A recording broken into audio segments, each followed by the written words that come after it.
And what I do now is that I recirculate the water. So the water that goes through the greenhouse here, I dump them. I have a tank, a reservoir at the back where I keep them, and I just recirculate that onto the open field. So I think it's a thing with engineers. They like to play around their stuff. That's good now. Yes. So you don't get to waste water. So we look at that. If we watch on our we need to dilute it a bit or buffer it up a little. We do that, and then we recirculate that onto the open field.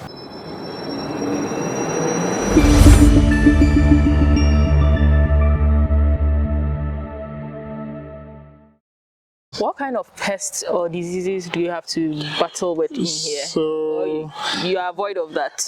No, I mean we have it, and that's why we're saying that at times it's capital intensive as well. Yeah. Because on my farm we're using Ghana water for irrigation. Okay. And we augment it with a borehole. Okay. So we've done a borehole, but then the salinity is really high. So then we have to now do a reverse osmosis to treat the water. So I'm more or less watering with pure water, as you would say over here. Sounds expensive. It sounds expensive. Yeah. Yes, and there are moments the wall is not doesn't have much volume in there, so when we pump, we don't get enough. You would have to bring in water from outside. Yeah. And that's where I had a problem with my plants, because I bought water from outside on the tanker, and I mean we didn't do a proper check, and I think we had the incidence of bacterial warts I was telling you earlier. Affected the tomatoes in there. Terrible. Yeah, so these are some of the challenges that might come, with the greenhouse. There are issues of white flies, because naturally the pest will move towards wherever is there.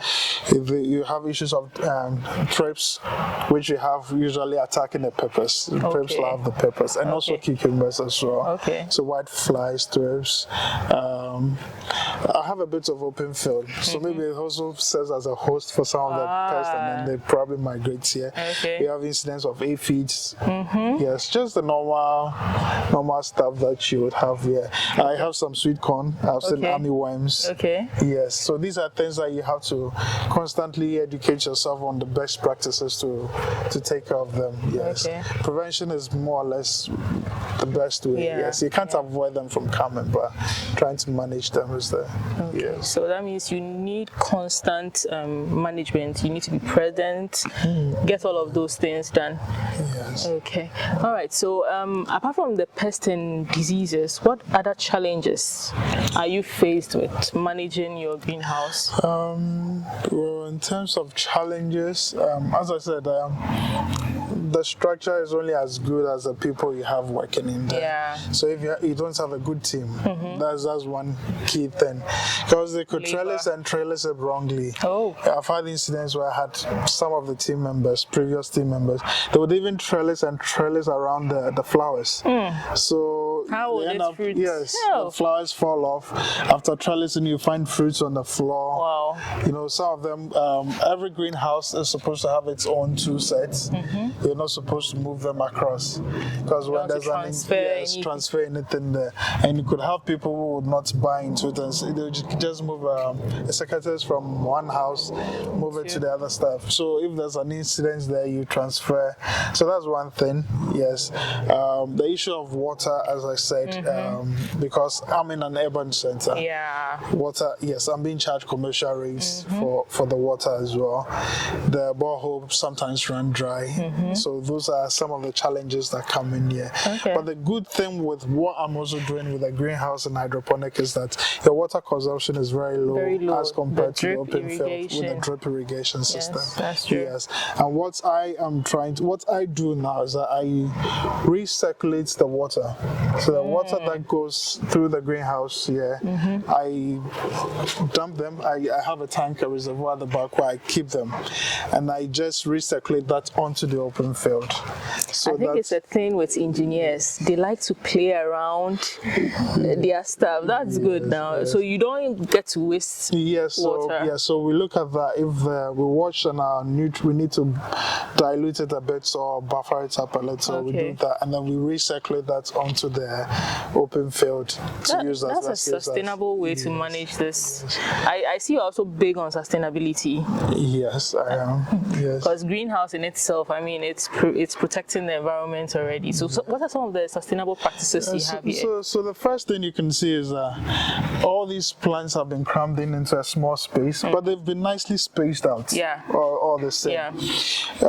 Whereas if I were to do this on the open field, I would have to clear a big tract of land. That's the vegetation that we're losing over here. So this is sustainable in that sense. Yeah. And the issue of the irrigation, as I said, we're using drip irrigation where we are accounting for the water per plant. So it's not an issue of just opening out, not wasting water. Water is a big issue now these days as well. With the shade cloths I have on there, trying to regulate the temperatures and other stuff, you know that you're not losing a lot of water through evaporation as well, with the plant transpiration and all that. I mean, all these things come in to help with the sustainability of the place. Yes, so that is a very little we are also doing to help with sustainable it's really good. I mean, now the world is big on sustainability, so any little thing you do, I mean, it's a big add-on. Yes, it's really good. Farmernii, so we've spoken around a lot of things, the good parts, the bad parts. I mean, I'm sure there's been something good for you through this journey. You've experienced some good stuff, right? Oh yes. I always say this is more or less a getaway place for me, because once I come here, I mean, growing and seeing a plant grow, it's a bit therapeutic for me as well. I mean, to see you putting a seed in and having it grow to that stage, yes. It's an exciting feeling. Yes, it is exciting for me. Yeah. And one thing I've been very grateful for is the impact and the feedback I get from people. Okay. I mean, we started this, I told you earlier on, I started the backyard farm with my kids at home. Yeah. Because the main focus then when I was, and it translated into this. So I made it a point to more or less try and impact the younger kids. And over the years, I've had a number of schools coming here with kids. I mean, with roaming minds, trying to figure out how plants grow. He said you should teach your kids where plants come from, so they don't think they come in boxes. So yes, I do get school kids that come in. I think I've seen that on your pages. Yes, and then it's fun taking them around, teaching them how to start up with the nursery, and showing them, oh, this seed that you put here, this is how it is out 7 weeks. I know that is how it actually ends up. So, who knows cucumber? Oh, me, and then, like, you see, this is how it is. So that gives us a lot of joy. I mean, another bit I also tend to enjoy is the delight I get from the customers when I give them produce. You get good feedbacks, particularly my church. I would mention my church. The old ladies over there, they are so much happy when I give them the produce, because these are freshly picked. I pick them on Saturdays and then they get them on Sunday at church, and they're so happy. I mean, every Sunday, you know, if for nothing at all, they'll call to check up on you, like, oh, Nii, what's happening? My vegetables coming and all that. These are some of the successes that come in. In terms of the business aspect of it, I think I'm right now in this phase of fine-tuning my system, because there's always a learning curve for me. I told you I was expecting to be harvesting tomatoes, and then I got bacteria warts. Yes, and it was because I bought water from outside. So now I'm trying to say, okay, so what do I do in case something of this sort happens? If I lose this, what is the next thing I can do? So those are some of the things that we were trying to do. But more or less, the greatest joy or success has been about the impact that I think Farmernii is starting to make. We've had lots of calls from all over the world, and we've been fortunate enough. People trying to find out, oh, I'd want to go into farming. How do I go? I saw your video over here. some would call you. I said, oh, I'm allergic. My son is allergic to this. I'd want a place where I can put a face to the produce that is coming, so they are more comfortable coming in here, looking at the environment in which you're growing.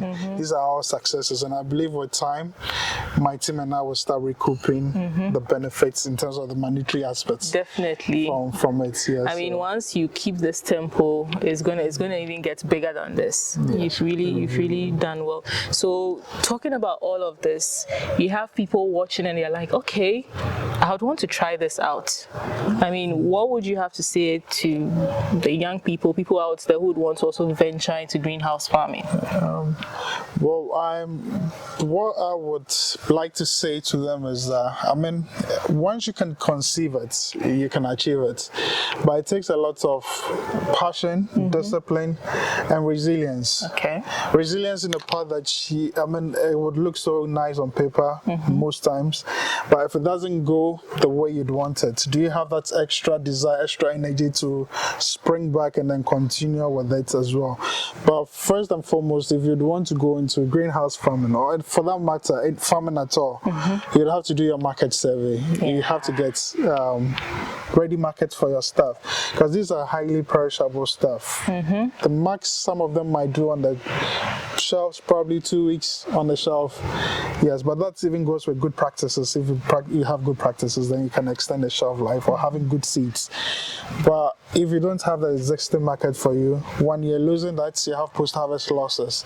Or secondly, you'll be forced to sell your produce at a price that you will not be happy with. I was even going to ask you about that. I mean, there are some people who complain that sometimes the market women call the prices, even though you have your price. Yes, and it's because probably maybe you've not planned properly and marked that's how you'd want to go. Okay. Because if I come in here and I say, oh, I'm growing tomatoes in all 4 greenhouses, you have people who are going to probably take, let's say, 1,000 kilos a week from me.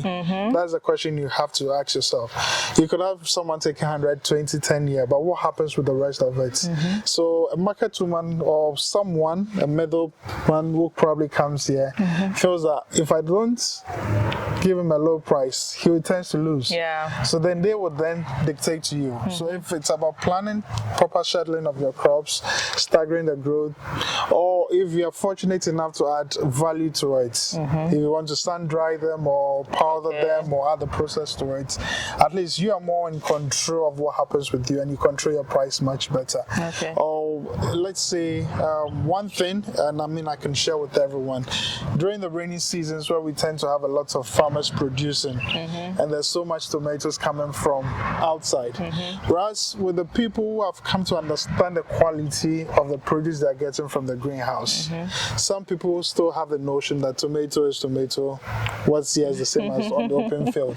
So if you don't plan properly and you have so much produce coming in here, some of the customers that you tend to have are already buying the cheaper ones from the market, because there's a lot more on the market. So then you'll be pushed to. Yes, so you'll be pushed to probably sell lower. Yeah. All right, so these are some of the things you have to do. You have to do your homework properly.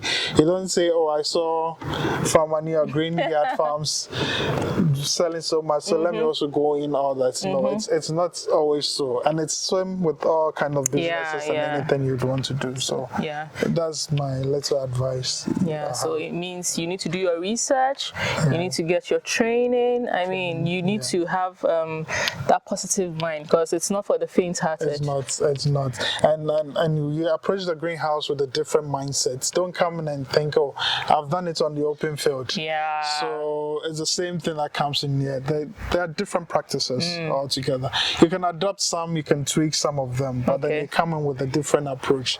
So you must be willing to learn. So great.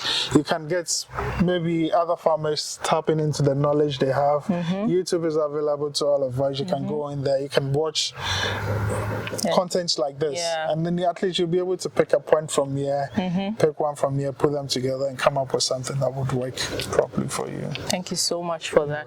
So Farmernii, I mean, I went on your website, I loved what I saw, your Instagram and YouTube. If people want to reach you for your farm produce and what you do, I mean, they want to come in here, where are the channels they can reach you on? Okay, so if you'd want any products from Farmernii, As you said, you can go on our website. It's simple. It's the same, www.farmernii.com. It's a good page, user-friendly, easy to access. What we have available is there. You order, you have next day delivery. Okay. You can equally send me a message through Instagram or Facebook or through any of the media platforms that we have. Okay. Yes. We also have a number which I believe you'll share probably at the end. Sure. Yes, you can reach us on it. And you can equally drive in here. If you want to see your produce being handpicked for you, you can drive in here and then buy from the farm gate as well. Okay. Yeah. And one last question before we end all of these. Marketing the produce, how easy is that? I mean, it has its ups and downs. Yes. As I said, the first important thing is to try and get the market before you start, and then you plan towards it.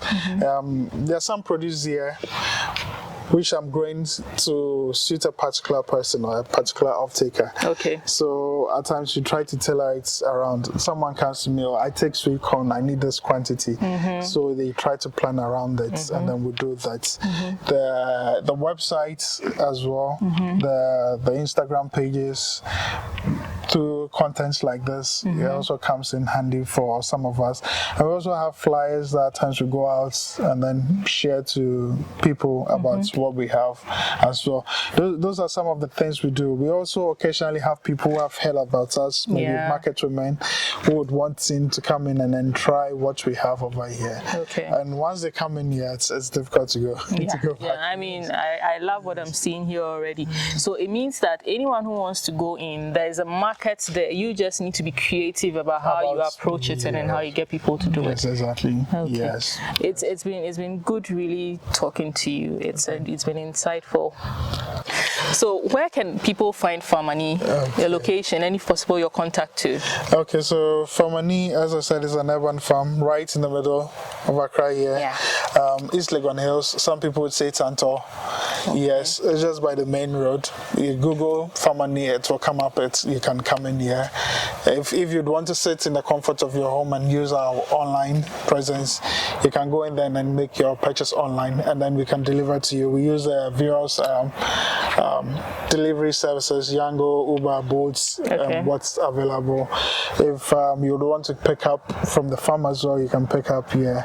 And also you can reach the farm and on the mobile or WhatsApp 02777 66333. So anytime any of the media forms that is comfortable with you, you can always get in touch, and then we'll give you a quick, prompt and tailored response. Right. That's good.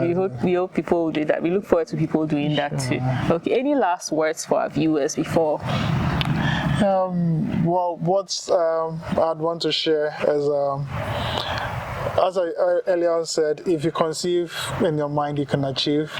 And one key thing that has been important to me through this journey is about representation. And I feel like if we avail ourselves, just like I'm opening up to you, to talk about some of our successes and challenges, who knows the kind of people we'll be able to inspire along the way.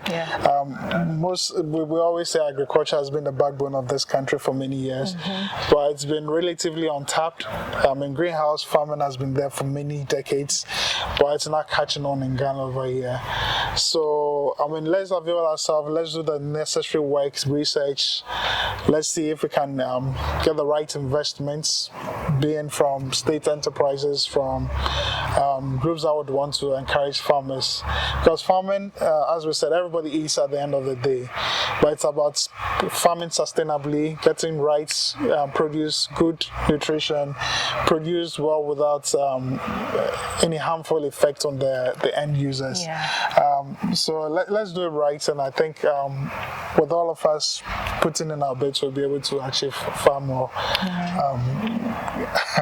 We'll be able to achieve a lot of stuff for our country. Thank you so much for those insightful, good words for us. Thank you so much, and thanks for your time too. Thank you. You're welcome. Thank you for spending time with us. We've learned so much from Farmernii, and I hope you patronize their product. If you are new to this channel, remember to subscribe and turn on your notification post. See you in our next video.